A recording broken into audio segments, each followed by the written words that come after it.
friends, and Was either of them jealous of the other? and for like their gift for Allah, Habil give his healthiest sheep, and Qabil gave his bad crops. And then Shaitan came and he whispered bad thoughts in Qabil's ear. So and then he killed Habil, and then he started to feel bad that he killed him, and he should have listened to Shaitan, and then he became Shaitan's friend. Okay. Do you know how did he kill Habil? No. No. Tell me something about Shaitan. Is he supposed to be a good guy or bad guy or Bad what? guy. Yeah, okay. So he whispered bad things to Qabil, and Qabil listened to him. Okay. All right. Is there anything else you want to tell about the story? No. Do you like that story? Yeah. What do you like about it?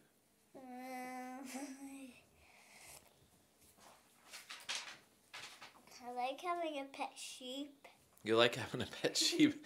Is that part of the story? All right. Okay.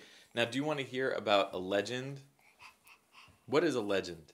Well, it's a story that cannot be true, but sometimes it is true. Yeah, there's like a little bit of truth in it, but then maybe people, bend the story or make it a little bit different. So I'm going to tell you a story about Habil and Qabil that a lot of other people don't know. It's a legend, okay? So the legend is that Habil and Qabil lived just outside of Damascus, where we used to live with our family, all right? And there's a mountain there, and on top of that mountain, there's a cave, right? So they say that inside that cave is where Habil and Qabil... I'm trying to find the picture. Yeah, we have the pictures here. Let's see if you can find the picture of that. Oh. There we are. Okay, so now here's a picture of it. Actually, here we have a picture from outside. Look, this is where there's a cave and they built a mosque over it. All right. So now the legend says that Habil and Qabil were inside that cave, and that is where Qabil killed Habil, and he killed him, they say, with a rock. Can you find the picture of the rock? Right here. There it is. So there's the rock that they say, if you go to that cave, they'll show you that rock and say, this is the rock that Qabil used to kill his brother. All right? So now what else? They told us there, when we went to visit, that the cave was so upset when it saw what Qabil did to his brother that it opened its mouth real wide like this. And it froze that way. And this is the picture of the open mouth of the cave with the tongue. See the tongue there? Oh, that's the tongue. That's what they said, according to legend. That's what happened. All right, the tongue is sticking out because the cave was so shocked at what Qabil did to his brother. If you go in the cave, would you see it open its mouth? It's stuck like that. It's frozen that way. All right. So it's not for real. They're just making a story. They're making a legend. Now over here, look at this. What does that look like to you? It looks like a cave. The top doesn't have a top. So it's like a hole almost, right? Yeah. They say now if you go there's water that drips from the top of the cave, like drip, drip. But why drip. does it drip? Because that's what happens in caves. When you go to caves, there's water seeps through from the ground above, and it comes down and it drips. But what they have is this stone thing that catches the water. And he told me, all right, the guide at the cave told me that these are the tears of the cave that's still crying because of what Qabil did to Habil. Are those little white things the tears? Those are tears in there. It's water, but he said that they're tears from the cave, Okay? What else? There's something else he told us, that this picture, let me find here, we have all these pictures. This picture here It's called Maqam Ibrahim. Do you know Ibrahim? Did you hear of him? Do you mean that kid that always beats me up? No, not that one. Do you know who Ibrahim is? Yeah, he's the one who helped build the Kaaba, and I think it's either his dad or his son, Prophet Ismail. Yeah. Ismail also did. Good, exactly right.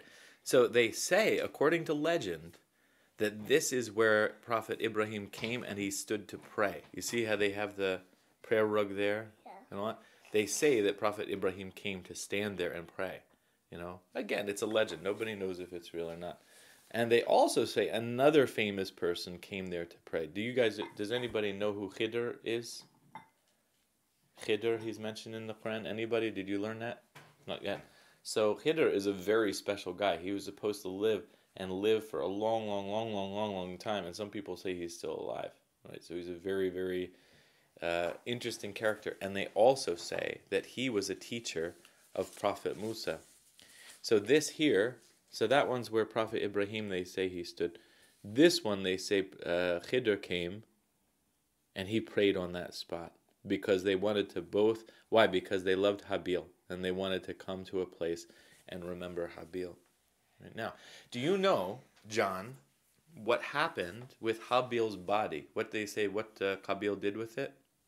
He cut off both his arms and his legs and his neck. Is that true? That's what they say? Yeah. Okay. In the book, in the story, they say that's what happened. That's what happened. And do you know what he did with it after that? He buried. They say he buried it, right? Yeah. So according to legend, if you go to Damascus today, they say that this cave is where Qabil killed his brother Habil. But where is the real cave? The real cave is underneath that mosque.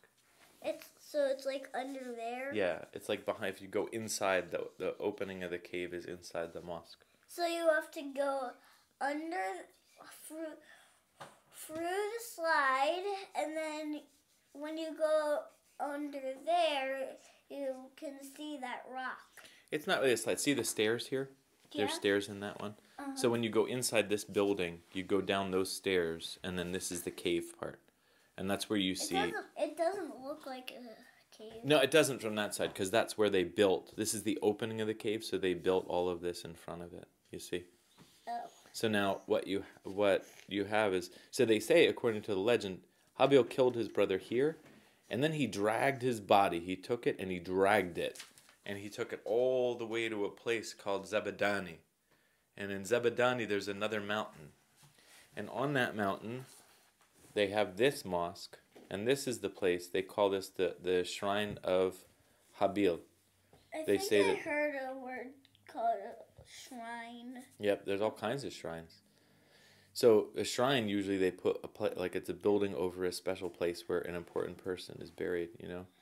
Like so you see the mountain here? Yeah. And they built on this mountain, they built this shrine to Habil. And they say, according to legend, that Habil is buried here. And here is the grave of Habil. Look at this. Look how long that is. That's a big grave. It's really long. Because they say that Habil was a really, really, really, really, really, really, really tall guy. How And that's big why, was he? I don't know. They say that he's really tall, but look at his grave. Look how long that thing is. But nobody knows really. Did you know that Habil actually would have become a prophet if he hadn't died? Is that true? Uh-huh. I Yeah. heard that in the story. Yeah, and they say too that Habil, is there any other story you can think of, like in religion, that Habil's story is kind of similar to? Are you still recording? I sort of remember one story, but I don't remember the names of them. Like other stories of holy people or prophets or imams being killed? Yeah, I don't remember the name of them. Prophet Nuh. Nuh? Yeah. What was that story? The Prophet Nuh builded the ark. Oh yeah, he built the it. animals. That's a good story. And the people that think Allah was real went on the boat. The people that didn't think that Allah was real, they didn't go on the and then they got drowned. And, Mm-hmm. and They went to the top Ka- of Mount and then Everest, but the water went up that high. Qabil said that I will not drown. I will climb the biggest mountain, and then there was a wave coming, and then he just drowned. Oh, okay. A son, one of the sons. That was the son of Noah, of Nuh, right? Okay, yeah. That's it. Okay, so there's another story of a guy getting killed. But what about? Is there any story you can think of an important person? Prophet Yaqub. Okay, what's that one? I don't know if it's the right prophet or if I'm thinking of a different one, but when his brothers make him go to the bottom of the well or something when they pretend to go on a picnic. Oh yeah, okay, that was Yusuf. Oh right? yeah, Prophet Right? Yusuf. I mixed But up what? the And wives. they didn't kill him, right? So he was like alive at the end of the story. What about an important person? And we just had 2 months to remember who was killed because of what he believed in. Or you could. Imam Hassan. Okay, good, exactly right. So there's. It didn't work for Nadia's. No, that's okay. She's good. Oh goodness, okay. So there's another important story, and if you go to this place, if you go to Habil, you see many people there, and when they go there, they not only remember Habil, but they think about Imam Hussein and Imam Ali, who are also. Can I see the mouth again of the cave? Yeah, we could take a look at that. You want to see that one? Where's the mouth of the cave? Here we go. There it is. So what do you think of that legend? Do you believe that legend? That rock-looking thing is the tongue? Yes. Whoa. In a legend. Weird. Yeah. So what do you think? Is that a cool legend? Yeah. All right. Can you tell me some more stories because I don't really remember? I can tell you more stories sometime. But shall we say goodbye now? Should we say thank you for listening? Bye. Thank Thank you for you listening. for listening. And we say Khuda Hafiz. Good Hafiz.